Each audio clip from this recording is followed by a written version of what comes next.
Hi everybody, it is Gracie and Scott from Small World's Big Adventures, and today we are going to do a setup and playthrough of Cape May, which is one of our coziest favorite games. As Scott is unpacking the box, I do want to remind everyone, whenever we do a walkthrough and setup, we also include what we call quick play instructions. This is a one-sheet walkthrough that you can read aloud to new players so they have a quick understanding of the game. You don't have to worry about explaining things that they don't need to know yet.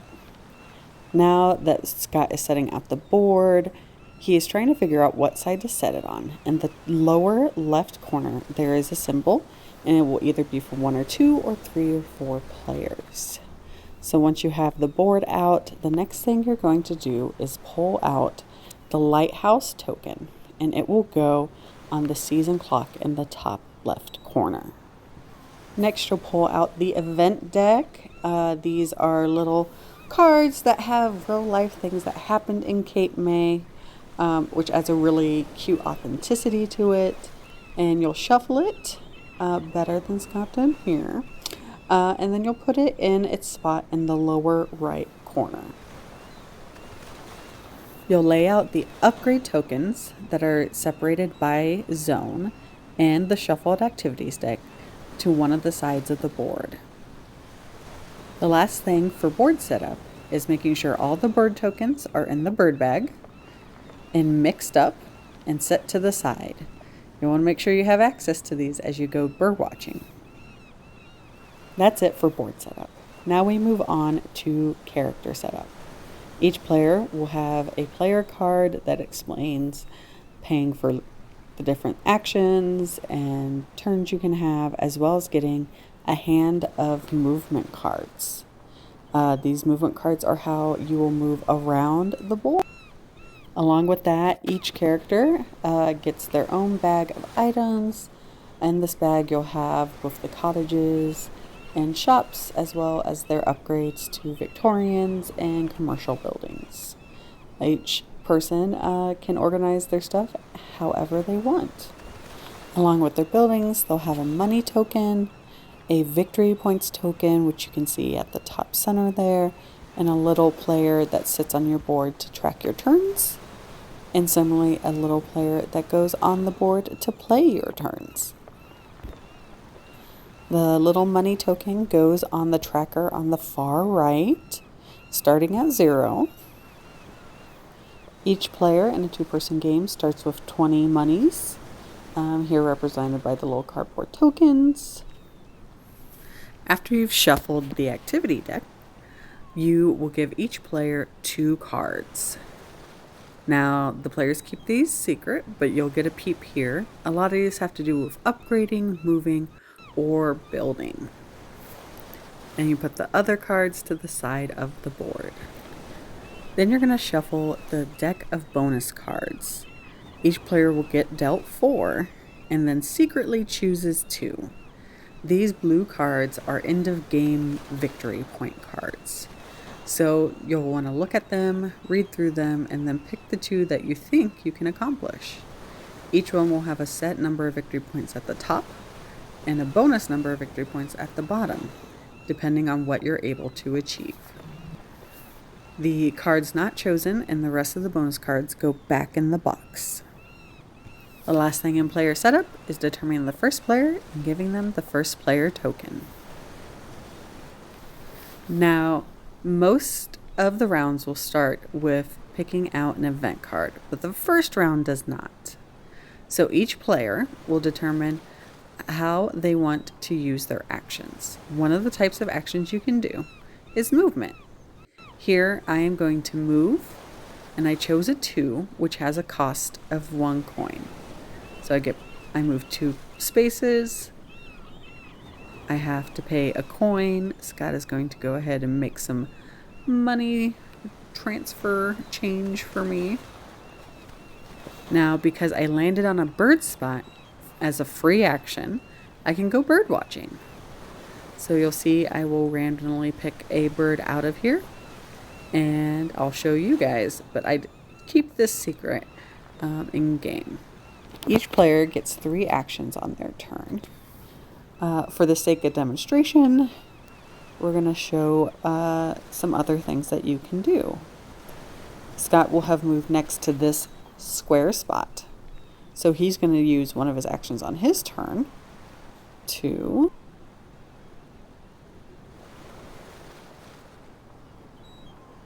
build. Now, if you see here, he looks at what he wants to build, which is residential, the zone he's in, and how much it will cost. So it will cost him 3 coins to build on that lot right there. Now you'll see dots on each of these little lots. That tells you what space is adjacent. If you're building, you can only build on adjacent spaces. So the first level of a residential home is a cottage, and it's the little cardboard piece. Now he can go ahead and upgrade to a plastic Victorian. Now by upgrading, he is also going to be spending money to do so, and that is determined by that player chart that we showed you just a few moments ago. Now since he upgraded in the grass zone, he gets a green upgrade card. These are special little bonuses that will make playing the game easier. For instance, his card says when playing a movement card of 2 or 6, he doesn't have to pay the money. Now, if he already had a Victorian, he could upgrade it again to a landmark. And to do that, you place this little white fence thing around it. This costs even more money, but it's worth the most victory points. Another perk to building both residential and commercial buildings is you earn income. That number of income that you'll receive is based on the type of building and where it is. So you'll have to look at your player chart. We had shown you guys the residential side. Now we're going to show you the commercial. Residential builds are on squares, while commercial are on hexagons. The lowest level of commercial is a shop, which is the cardboard token, and then gets upgraded to a business, which is the plastic token. Unlike the residentials, you cannot upgrade it to a landmark, and it does not earn you as many victory points, but it does get you far more income. A general strategy is to build more commerce early and then focus on residential later. We've talked about moving and building and upgrading, and even what happens when you land on a bird space. But there is a coveted double bird space, and if you land on that one, you don't get to pull just one, but 2 birds out of the bag, again, as a free action. Another free action space is the lighthouse. If you land on the lighthouse space, you can build anywhere on the map for 5 coins. Now this is kind of pricey to build, but to have the freedom to do it anywhere on the map and not have to be adjacent is quite the benefit. Another free action space is the pier. If you land on the pier, you'll get to draw 3 activity cards and keep 2. This can be a really great way to get some extra bonuses with those activity cards, including cheaper upgrades, cheaper builds, or even easier ways to move around the board. Now we've talked movement, building, upgrades, even free actions. But another action you can take is drawing 2 activity cards and keeping 1. This is not as exciting as the pier where you get to draw 3 and keep 2, but it is another good way to get activity cards, which can help aid in your game. Another action you can take is actually picking up your movement cards. Once you spend a movement card, it is played and no longer in your hand. So if you want that movement card again, you got to pick it up. Now, some people may choose to wait until they spent their whole hand, or you may pick it up sooner because you want a specific movement card. Another action you can take is to take income. If you do that, you draw 3 coins from the bank and they get added to your stash.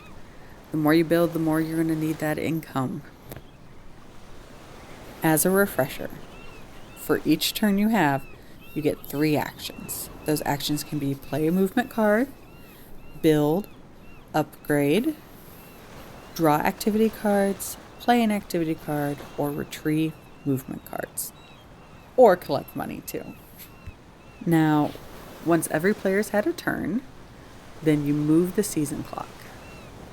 Aside from the first round, each season will get an event card.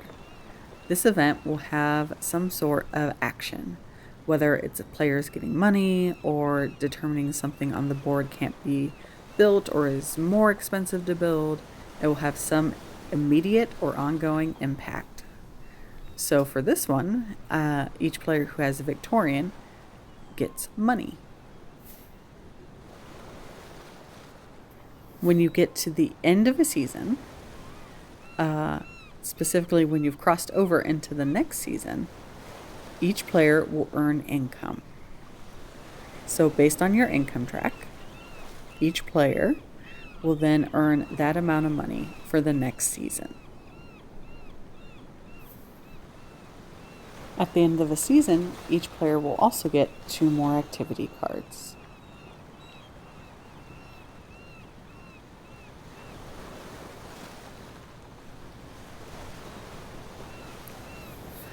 Now, once you've gone through all of the seasons, it'll be time to calculate victory points. Now, each landmark and Victorian and total buildings are worth victory points at the end of the game, depending on what zone they are in. So here you can see that on the map.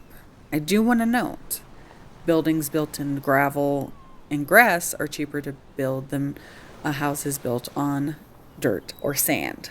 So you have to balance that, as well as with your cards. Some of your victory cards that you got at the beginning of the game will have extra victory points if you build in certain zones. At the end of the game, you'll look at this chart and determine who has the most Victorians, landmarks, and most buildings in each of those zones. Then you'll look at your bonus cards to determine if you meet your goals. This one, I need to have at least 8 buildings adjacent or diagonally adjacent to a bird space, or 10 if I want the bonus victory points. So you'll go around doing the math and then add whatever level of victory points that you got. If you were not able to meet the bonus card, you do not get those victory points. And you should have 2 of these cards. So in this card, I have to have at least 6 buildings adjacent or across the street from a church. Once you've added those victory points to the victory points you got for building in different zones, then it's time to move on to the next set of victory points that you can count. And those are the birds. You will get victory points based on each set of birds. A set of birds is determined by unduplicated birds. If you have 2 of one bird, then that will start a new set. So here you see I have a set of 5, which will be worth 10 points, and a set of 3, which will be worth 5 points. Now, there is this wild card bird that can count for any bird. And there are also bird tokens that aren't birds and are just straight victory points. The hot air balloon is 2 and the blimp is 3. So once you've done all the calculations, add that to your victory point score. And then finally are your upgrade cards. Some are just worth victory points. So add those to your victory points as well. While there is a winner in this game, you will find that the level of competitiveness is pretty mild. It's a nice, enjoyable game. And if you have any questions about how to play, go ahead and drop them down below. And if you want to see more walkthroughs, go ahead and hit the like button and subscribe. We try to upload every Sunday.